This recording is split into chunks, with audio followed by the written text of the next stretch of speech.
السلام علیکم، محدث ٹی وی میں خوش آمدید ناظرین۔ جب کچھ بھی نہیں تھا اور صرف اللہ تعالیٰ کی ذات تھی، تب اللہ تعالیٰ نے سب سے پہلے پانی کو بنایا، پھر پانی کے اوپر اپنا عرش قائم کیا، پھر اللہ تعالیٰ نے قلم بنایا اور قلم کو حکم دیا کہ لکھو، جو کچھ بھی قیامت تک ہونا ہے سب کچھ لکھ دو، اور قلم نے اللہ تعالیٰ کے حکم سے سب کچھ لکھ دیا جو کچھ قیامت تک ہونا تھا۔ پھر 50,000 سال کے بعد اللہ تعالیٰ نے آسمان اور زمین کو بنایا، پھر اللہ تعالیٰ نے فرشتوں اور جنوں کو بنایا۔ انسان کو دنیا میں بھیجنے سے کئی ہزار سال پہلے اللہ نے جنوں کو دنیا میں بھیج دیا تھا، لیکن جنہوں نے دنیا میں آ کر خوب دنگا فساد کیا اور خون خرابہ کیا۔ اللہ نے جب انسان کو پیدا کرنا چاہا تو اللہ نے فرشتوں کو بتایا کہ میں ایک ایسی مخلوق پیدا کرنے والا ہوں جو زمین میں میرا خلیفہ ہوگی۔ فرشتے کیونکہ جنات کے حالات دیکھ چکے تھے تو فرشتوں نے اللہ تبارک و تعالیٰ سے التجا کی کہ اے اللہ پاک، یہ انسان بھی دنیا میں جا کر فساد کرے گا اور خون خرابہ کرے گا۔ تو اللہ نے جواب دیا، جو میں جانتا ہوں وہ تم نہیں جانتے۔ پھر اللہ تعالیٰ نے اسرافیل، میکائیل اور جبرائیل علیہ السلام کو باری باری زمین پر بھیجا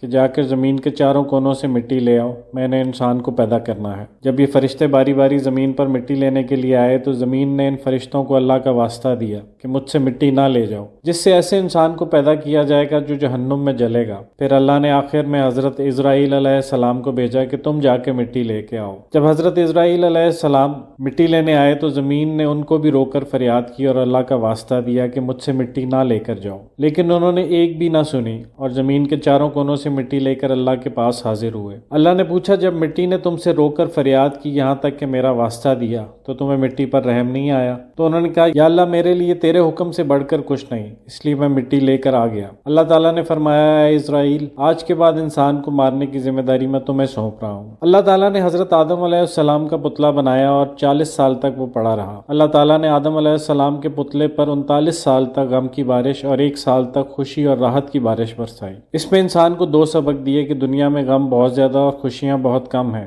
اور دوسرا یہ کہ غم کی رات جتنی طویل کیوں نہ ہو، خوشی ضرور آئے گی۔ 40 سال کے بعد جب آدم علیہ السلام کے پتلے کی مٹی بجنے والی مٹی بن گئی، ایسی مٹی جسے ٹھوکر لگنے سے آواز آتی ہو، تو اس سے اللہ تعالیٰ نے آدم علیہ السلام کو پیدا فرمایا۔ جب آدم علیہ السلام کا پتلا پڑا تھا تو ابلیس حضرت آدم علیہ السلام کے پتلے کے پاس اکثر چکر لگاتا رہتا تھا اور حسد سے دیکھ کر کہتا تھا کہ اسے ضرور اللہ تعالیٰ نے کسی خاص مقصد کے لیے بنایا ہے۔ ایک دن حسد میں آ کر آدم علیہ السلام کے پتلے پر تھوک دیا۔ اللہ تعالیٰ نے حضرت جبرائیل علیہ السلام سے کہا کہ اے جبرائیل، آدم کے پتلے سے جا کر اس تھوک کی جگہ کو اکھاڑ لو۔ حضرت جبرائیل علیہ السلام نے اپنی انگلی سے تھوک والی جگہ کی مٹی کو اتارا جہاں پر آج ہماری ناف ہے۔ پھر اللہ نے اس ابلیس کی تھوک والی مٹی سے کتے کو پیدا کیا، اسی لیے کتے کے اندر وفاداری انسان کی جبلت کا اثر ہے، اور جو بھونکتا اور کاٹتا ہے تو یہ شیطان کی تھوک کا اثر ہے۔ تھوک کی ملاوٹ کے باعث ہی کتے کا پیشاب، لید، خون یا لعاب کسی پاک شے کو لگ جائے تو وہ ناپاک ہو جاتی ہے اور اسے 7 دفعہ دھونے کا حکم ہے۔ آپ کو یہ جان کر حیرت ہوگی کہ کتا دنیا کی واحد مخلوق ہے جو شیطان کو بھی دیکھ سکتا ہے۔ اس دوران فرشتوں نے آپس میں گفتگو کرنا شروع کر دی کہ اللہ جو یہ مخلوق بنا رہا ہے، یہ علم اور درجے میں ہم سے زیادہ نہیں ہو سکتی۔ اللہ تعالیٰ نے آدم علیہ السلام کے اندر روح ڈالنے سے پہلے ان کو دنیا کا تمام علم عطا کر دیا، اور وہ علم بھی عطا کر دیا جو فرشتوں کے پاس نہیں تھا۔ جب آدم علیہ السلام کے اندر روح ڈل چکی تو اللہ تعالیٰ نے حضرت آدم علیہ السلام سے ان چیزوں کے نام پوچھے جو فرشتوں کو بھی نہیں پتا تھے، اور پھر فرشتوں کو فرمایا، دیکھو میں کہتا تھا نا، جو میں جانتا ہوں وہ تم نہیں جانتے۔ کیونکہ اللہ تعالیٰ شیطان اور فرشتوں کی گفتگو سن چکا تھا تو اللہ نے دونوں سے کہا کہ آدم علیہ السلام کو سجدہ کرو، اور یہ سجدہ اس لیے تھا کہ اللہ دونوں کو باور کرانا چاہتا تھا کہ یہ جو بھی مخلوق ہے اس کا رتبہ فرشتوں اور جنات سے زیادہ ہے۔ سب نے سجدہ کیا مگر شیطان نے انکار کر دیا اور کہنے لگا، میں تو اس سے کہیں زیادہ افضل ہوں، میں کیوں کروں اسے سجدہ؟ تو نے مجھے آگ سے پیدا کیا ہے اور اسے مٹی سے بنایا ہے۔ تو اللہ تعالیٰ نے شیطان کو جنت سے نکالا اور کہا کہ دفع ہو جائے یہاں سے۔ جب اللہ نے کہا کہ نکل جنت سے تو یہ ڈر گیا کہ کہیں اللہ نافرمانی کی سزا میں مجھے فنا نہ کر دے، تو منت کرنے لگا کہ یا اللہ مجھے قیامت تک کے لیے زندگی دے دے۔ زندگی کی بھیک مانگنے لگا تو اللہ نے کہا، جا تجھے دے دی مہلت۔ جیسے ہی اللہ نے مہلت دی تو گارنٹی مل گئی کہ اللہ وعدے کا پکا ہے، اب مہلت مل گئی ہے تو سزا نہیں دے گا۔ اس لیے اللہ تعالیٰ پر بہتان لگانا شروع کر دیا کہ تو نے مجھے گمراہ کیا ہے، اب میں بھی تیرے بندوں کو قیامت تک گمراہ کرتا رہوں گا۔ اس پر اللہ تعالیٰ نے جواب دیا، شیطان مردود، ذرا میری بات بھی سن۔ میرے بندے بتقاضۂ بشریت گناہ کرتے رہیں گے، لیکن جب جب سچی توبہ کریں گے تو مجھے اپنی عزت اور جلالت کی قسم